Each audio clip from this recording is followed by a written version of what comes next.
Nick, you gotta pick a side. You can go good. I don't pick a side. I pick what's right, like Newt does. You better pick a side, bitch, because I swear to God, I don't pick a side. Nick, I'm telling you, dude, I got my wand, man. Do you really wanna fuck? I'll mess with your wand. Don't just wait a minute. Don't just disregard my wand. Oh, I got a wand too, bitch. I know how to use. I know how to battle. See, I know how to battle. Shut you right up with my wand. Guys, you know what Put the wand down. Put the wand down. I could probably take him, but I need him. I need him to talk about this movie, so... Hey, our wands kind of work. Kind of work. We're not really that professional of wizards, unfortunately. No. So let's really delve into the wizarding world yet again with Fantastic Beasts, the Crimes of Grindelwald right here. Now, look, I'm not going to lie. I'm not going to sit here and sugarcoat it. I wasn't the biggest fan of that first Fantastic Beasts movie. I loved the first Fantastic Beasts movie, and I will say... it was so good. Normally at the movie theaters, I don't have a cigarette, but even when I watched the Fantastic Beasts at a friend's house for the second time, not the first time, I watched the entire 2.5 hours without having a cigarette. And I had access to go out anytime. He could have paused the movie. I could have had a cigarette. I loved it that much. This movie, I had to say many times, this is my cigarette test, as I call it. You'll know this movie is, I wanted to go out for a cigarette at least 5 times. I didn't. This movie, I felt like you could have left a few times and not missed anything. One thing I will say about this movie, I mean, it's basically Grindelwald. As you see in the movie, he escapes from America prison. They're hunting him. There's a very important guy in this movie that is the centerpiece of the film that they're all going after because he plays a key role. You'll find out in the end why he's so important. I was not a huge fan of the storyline. The first movie, Fantastic Beasts, I think it was more centered and focused. I think this movie, you had Lita, which she had her own storyline. She was the guy that in the first film she loved Newt. She had her own storyline. Newt has his own storyline. His brother had his own storyline. Everybody had their own individual storyline, and the problem with that, none of the storylines were completed. You found a little bit about Lita, what she did in the past. You find Grindelwald. Nobody's storyline was complete, and that's what really annoyed me. I think it should have been focused on Dumbledore, Grindelwald, and Newt. That's what the film should have been focused on, not all these little side stories that we didn't need to know. And I think the other problem is they tried to tie this film too much into the other Harry Potter films because they wanted the bigger fan base. They added characters that really, like Nicholas Flamel was in this movie. Lita's last name was Lestrange, so they touched on the Lestrange family, if you remember, from the original Harry Potter. Bellatrix Lestrange came from that family. They're trying to tie too much into the old Harry Potter, and the problem is this movie happened in 1927, whereas I think the youngest Harry Potter came out in 1994 in the movie, and not even in the movies. I think the book came out in 1994, so there's a huge over 60 years difference, so I don't think you can really tie it in the way they wanted to. What? Oh, wow. You just unloaded like a motherfucker. Holy shit.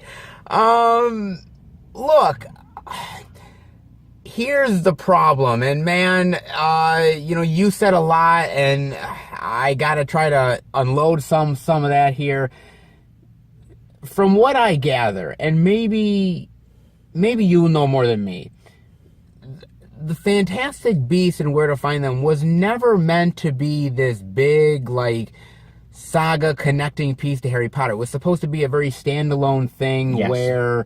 where it was kind of seeing the cool beasts and everything and what you animals. Didn't experience in this movie. Well, no, I mean from like the first movie. It was supposed to be just a very disconnected thing, just kind of a cool little thing, like the appendices from like the Lord of the Rings would be. Yes. Something like that, where it's not exactly connected, but it's got some familiar aspects to it. But they wanted to make this big, sprawling, connective tissue piece here and connect it to the Harry Potter series. And I think that's where the problem really lies here, because you're making this big, sprawling prequel, and you don't really need to do that. It's nice to have a standalone thing that's, you know, has familiarities with the Potter franchise, but you don't need to, like, have certain characters in here that needs to tie it all together. And I think the problem with this movie specifically is it just has so much damn material in it that it's trying to cram in. And I think that's the big problem here. I think that's the issue. Well, the one thing I will say, the difference between now versus 10, 15 years ago, when I was a kid, they had 3-hour movies, 3.5-hour movies. They had Lord of the Rings. You could sit through. You knew it was going to be a 3-hour movie. Today's age, with our generation, kids, 18 or younger, even older, they don't want to watch a movie over 2 hours. And it's like these movie makers and producers and directors, they have to fit as much as they can in a short period of time, because they know people won't see the movie. People look to see how long the movie is before they see it. I think the problem with this is they try to cram so much in a short period of time and didn't complete stories. And the problem is this movie really should have been 3.5 hours versus 2.5 hours or 2 hours. I think it was 2 hours. And that's the problem. They crammed too much in a short period of time. Well, and the other problem here is that, again, as you said, storylines get really, they get shortchanged a lot. A lot of these storylines do. But another thing that really got to me in this movie as well is that there wasn't a lot of excitement in the movie. Like, I understand that this is supposed to be like the Empire Strikes Back of, like, the Fantastic Beasts sort of universe type of thing. And that's cool, but the only time that I really felt any great, like, excitement from the movie, and even though I wasn't a big fan of Fantastic Beasts and Where to Find Them, the thing that I really loved about that movie was Newt and his fascination with the creatures and the wonder of seeing them. There's a few moments in this film where you do get that, and I think those are the moments where the movie really shines. Yes. And that's where it's great. But then you have, like, for instance, that the Muggle character there, the male there, I forget his name now. Jacob. In the first movie, what was great about the first movie, specifically with that character, is that in the first movie he was so, like, wide-eyed and, oh my god, this is all brand new and it's amazing, and he wasn't even excited about the Beast this time. No, in fact, there's nothing. In fact, I don't know whether you agree with me or not, but there's nothing really, like, that shocks him. Not only that shocks him, but was he really necessary to the movie? I don't think it was necessary. Not just that. Most Muggles, when they see magic at this magnitude in the movie, there's a lot of magic in this movie. I do have to say, blue fire. There's a scene in the trailer, it doesn't blow it, where they're at a cemetery. Grindelwald's there. He lights the cemetery on fire with blue fire. And most Muggles would be shocked, and he wasn't shocked. I mean, for him, it wasn't shocking. There's another part where there's this gigantic bird in the movie. He's like, I don't have time for your problems. So he wasn't really shocked, so I don't think he was really needed. There wasn't as much beast in this movie as the last movie. There was 3 different beasts they shown in this movie. Yeah, that's about it. 3. I mean, the bird I saw in the last movie, so I don't count that. They had this giant, like, well, I'm not going to say the creatures, no. But they had three creatures. I don't think it was really that amazing. I think it concentrated less on Fantastic Beasts, even though it was the name of the movie. I think it concentrated more on the second part of the movie, Crimes of Grindelwald. They really focused a lot on Grindelwald. And also what I like is why they explained finally why they're going to make probably a 3rd, 4th, 5th movie. Because if you see in the movie, and I'm not going to be a spoiler, Dumbledore can't outright and fight Grindelwald. And it's kind of in the trailer a little bit. Yeah, he can't have an outright battle with him. There's a reason, you'll see in the movie, why he can't battle him.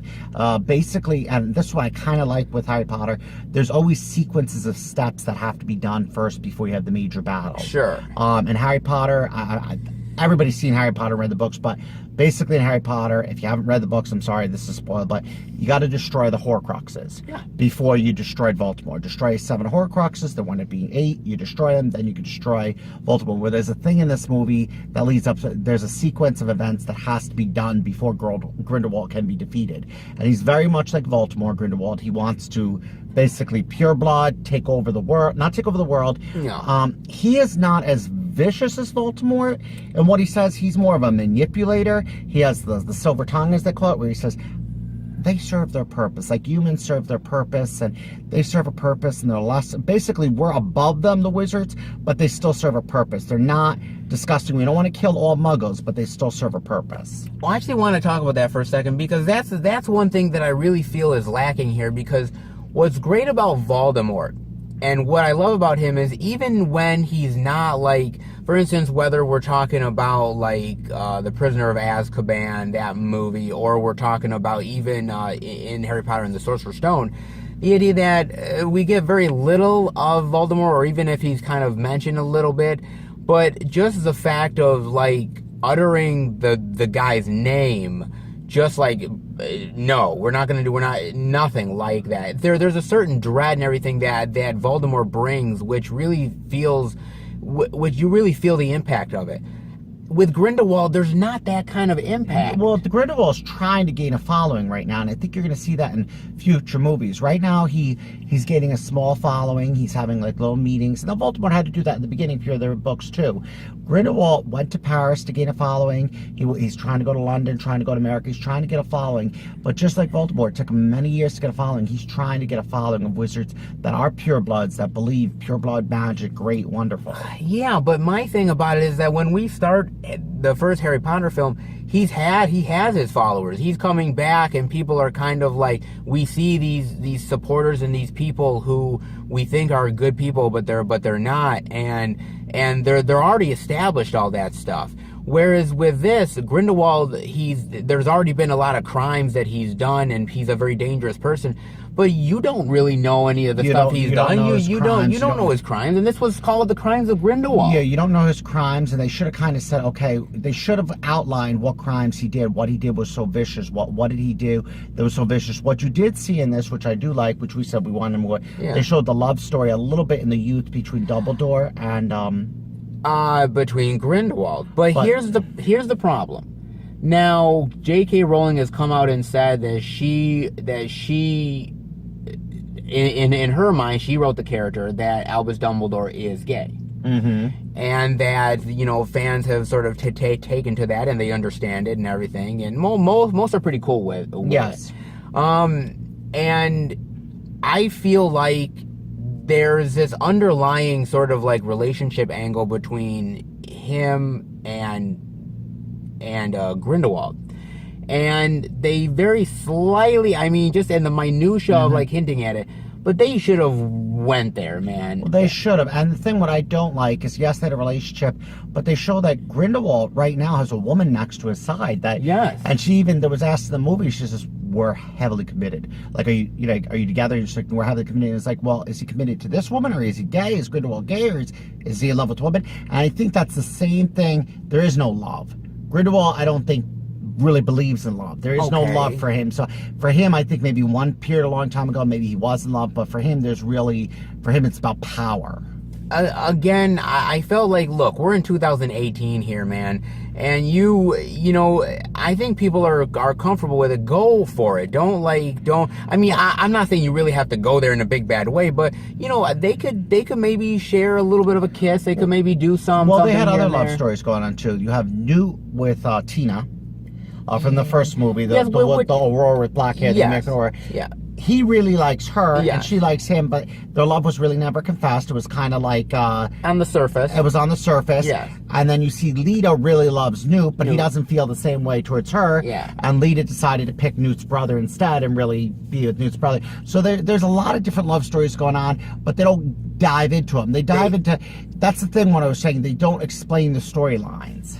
And that's really the big deal here. Now, as far as I'm concerned, like, I still think that that the performances are still really good, mostly from everybody. I still think everybody does a good job here. I will say this much, man. I'm going to be honest here. At the end of the Fantastic Beasts and Where to Find Them, when Johnny Depp popped up, I kind of groaned. Yeah. I groaned because I was like, I don't need Johnny Depp in this franchise. I don't know why we're putting him here. But actually, he wasn't that bad. See, you and I are going to disagree about that. Actually, I would disagree. I would say he did a pretty damn good job. I think Jude Law did. I think all the actors, I think there was a lot of chemistry between the actors and actresses. I thought the chemistry was great. I thought the acting was phenomenal in this movie. I thought Johnny Depp did a great job. I thought the acting was great, and I really thought the special effects and the scenery and going back into time, I thought that was wonderful too. Oh, the special effects, the scenery is great. I just feel like Johnny Depp wasn't that effective as a villain, and maybe it's the material that he's getting. Maybe it's just him not really feeling the part. I mean, who really knows? But I just felt like you could have gotten someone else who might have handled it a little bit better. I will say this movie is directed by David Yates, and David Yates directed Fantastic Beasts and Where to Find Them. He also directed a lot of the later Harry Potter movies. He's somebody that Warner Brothers and J.K. Rowling trust with the franchise, and so he's going forward and doing this. You know, it's tough, man, because I feel like this movie, to me, like I said, I wasn't a fan of that first Fantastic Beasts movie, but for some reason that has more of a magical, like, wondrous feel to it than this does. And I'm not saying this doesn't have to have it, because it's a much more darker story. And I don't mind stories going in a darker area and a darker tone. I'm cool with it. I like something like Empire Strikes Back. I'm cool with that. But you've gotta play it the right way, and I feel like with the Harry Potter franchise and this sort of connecting to that, you know, you have to play it a certain way. There's a balance to it, and I don't think this movie really had the balance. Not only did it not have the balance, but you know, the unfortunate thing with prequels, and I've always said it a lot of times, is that some characters, you know that they're gonna survive. So and you know, we know that Dumbledore is in this movie. It's in the trailers. It's cool to see younger Dumbledore, but at the same time, I know that any future movie going forward, he's gonna live. I mean, there's no gamble in the fact of, well, we have to try to, you know, go after this guy and everything. Okay, that's cool, but yeah, he's gonna live because he's in the other Harry Potter movies. You know what I mean? Yeah. Like, there's nothing there that says to me that, you know, the danger zone of this character. Whereas with other characters, you don't know what happens with them, so there's a little more of that excitement to it. But again, like, I left the theater thinking to myself that this movie, it was lacking in a lot of things. It was, like I said, I thought that certain characters got shortchanged, and I also felt, and I don't know whether you felt it too, where there's a scene towards the end in the cemetery there. Again, we won't really spoil it, but where there's a character who is literally explaining the entire plot of the movie, literally about people's connections to each other and everything going on. And I'm like, oh my God, this scene is right out of, like, The Matrix The Matrix Reloaded, where there's the architect character and he's talking to Neo and he's like spouting all of this, well, you know, and the whole importance of the one and and just doing that whole scene. And you sit there and you start to zone out, because you're like, they're like just over explaining stuff. And it's the same way with this moment and with that part of it. They're just over explaining it. And I just was sitting there like, oh man, there's a better way to do this, and the way they're doing it is like overkill. And it's really it's in a big bad way of it. So yeah, at the end of the day, it didn't get me the way that I was hoping it was going to be. I was hoping this was going to be a better film, and it ended up not being, unfortunately. So look, at the end of the day, I don't know if this movie is really going to connect with audiences the way I think it's going to connect with them. People are going to really enjoy it. Other people are, I think, going to kind of think that it's lacking. I mean, what are your final thoughts and grade rating on Fantastic Beasts: The Crimes of Grindelwald? I think the scenery, 1920 scenery, I think the magical effects scenery, I thought was wonderful. I thought the acting was great. The chemistry between the actors, I thought was really brilliant. Even Johnny Depp, I thought it was great. But I think the plot, because it went into so many different directions, it left me fuzzy and confused many times. This is, I give it my cigarette rating. If you're a smoker, this is a movie you're going to probably want to have a cigarette like 3 or 4 times. Be like, get away from the movie, because it goes in so many directions and it leaves you very fuzzy and confused. And because of that, I'm going to have to give this a B-. I'm not going to give it a higher grade. Definitely worth seeing in the movie theaters. I don't think it's a bad movie theaters, but I didn't see, I didn't rate the last movie with Seth, because I don't think we were doing movie reviews when the last movie came out. That I would have probably gave it AA+, but this movie I'm going to give it B-, even maybe a C+, because the plot was just too confusing for me. At the end of the day, I love those Harry Potter films. I think they're just great films for kids. I think they're really imaginative and fun, and when I look at the Fantastic Beasts franchise, it feels like they're milking things now. Mm-hmm. It just feels like they are. Like, I think this is planned for 5 films, I think, yes. Right? It's planned for 5 films, and I don't know if, again, there's a lot that really disconnects me to this movie series. I like the character of Newt. I like the cool animals and the beasts and everything. But beyond that, I can't get behind the character of Grindelwald, because he just doesn't have the kind of flair of a bad guy that I thought that Voldemort had. A lot of characters in this movie specifically are characters that to me feel like they're kind of wasted and feel like that they're not used well enough. Mm-hmm. And some that just feel like you could have cut them out of the movie completely.